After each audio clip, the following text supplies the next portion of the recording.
മുണ്ടക്കെ ചുരൽമല പുനരധിവാസത്തിൽ നാളെ ടൗൺഷിപ്പിന്റെ തറക്കല്ലിടൽ.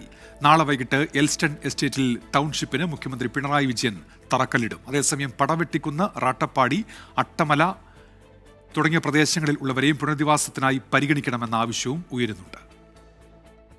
Elston എസ്റ്റേറ്റും Harrison മലയാളത്തിന്റെ നെടുമ്പാല എസ്റ്റേറ്റും പുനരധിവാസത്തിനായി ഏറ്റെടുക്കാനുള്ള സർക്കാർ നീക്കം, തുടർന്ന് ഭൂമിയുമായി ബന്ധപ്പെട്ട കോടതി വ്യവഹാരങ്ങൾ, പുനരധിവാസ പട്ടികയുമായി ബന്ധപ്പെട്ടുള്ള വിവാദങ്ങൾ, ഇതിനെല്ലാം ഒടുവിൽ പ്രധാന കടമ്പയിലേക്ക് നാളെ എത്തുന്നു സംസ്ഥാന സർക്കാർ. കൽപ്പറ്റ നഗരത്തോട് ചേർന്ന എൽസ്റ്റൺ എസ്റ്റേറ്റിലെ 64 ഹെക്ടർ ഭൂമിയിൽ പുനരധിവാസത്തിനായുള്ള ടൗൺഷിപ്പിന് മുഖ്യമന്ത്രി പിണറായി വിജയൻ തറക്കല്ലിടും. പ്രതിപക്ഷ നേതാവ് വി ഡി സതീശൻ, പ്രിയങ്ക ഗാന്ധി MP, മന്ത്രിമാർ, ജനപ്രതിനിധികൾ അടക്കമുള്ളവർ പങ്കെടുക്കും. പട്ടികയിൽ ഉൾപ്പെട്ടവർ ആഹ്ലാദം പ്രകടിപ്പിക്കുമ്പോൾ പ്രതീക്ഷ പങ്കുവയ്ക്കുകയാണ് റാട്ടപ്പാടിയിലെയും പടവെട്ടിക്കുന്നിലെയും അട്ടമലയിലെയും മനുഷ്യർ.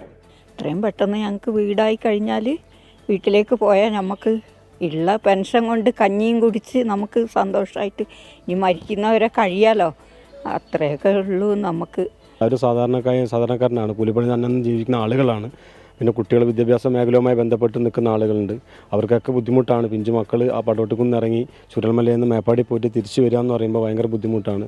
സന്നദ്ധ സംഘടനകൾ നിർമ്മിക്കുന്ന വീടുകളിലേക്ക് വലിയൊരു ശതമാനം കുടുംബങ്ങളും മാറും എന്നതിനാൽ എൽസ്റ്റൺ എസ്റ്റേറ്റിൽ ഈ പ്രദേശവാസികളെ കൂടി ഉൾപ്പെടുത്തണമെന്ന് ജനശബ്ദം ആക്ഷൻ കമ്മിറ്റി. സർക്കാരിന് നമ്മുടെ എസ്റ്റേറ്റ് ലൈനിലൊക്കെ താമസിക്കുന്ന അട്ടമലയിലോ റാട്ടപ്പാടിയിലൊക്കെ താമസിക്കുന്ന ആളുകളെ ഒരു പാക്കേജ് കൊടുത്തിട്ട് പാവങ്ങൾ ജീവിതത്തിൽ ഇനി ഒരു കാരണവശാലും അട്ടമലയിലേക്കോ റാട്ടപ്പാടിയിലേക്കോ അല്ലെ മുണ്ടക്കയിൽ തന്നെ കുറേ പാടികൾ ബാക്കിയായതുകൊണ്ട് ഇവരൊക്കെ ഒന്ന് പുനരധിവസിപ്പിക്കാനുള്ളൊരു ശ്രമം സർക്കാരിൻ്റെ ഭാഗത്തു നിന്ന് ഉണ്ടാവണം. ഇത്രയും ഭൂമി ബാക്കിയാകുന്നത്. നാളെ വൈകിട്ടാണ് തറക്കല്ലിട ചടങ്ങ്. ഒരുക്കങ്ങൾ അന്തിമഘട്ടത്തിൽ. 24 വയനാട്.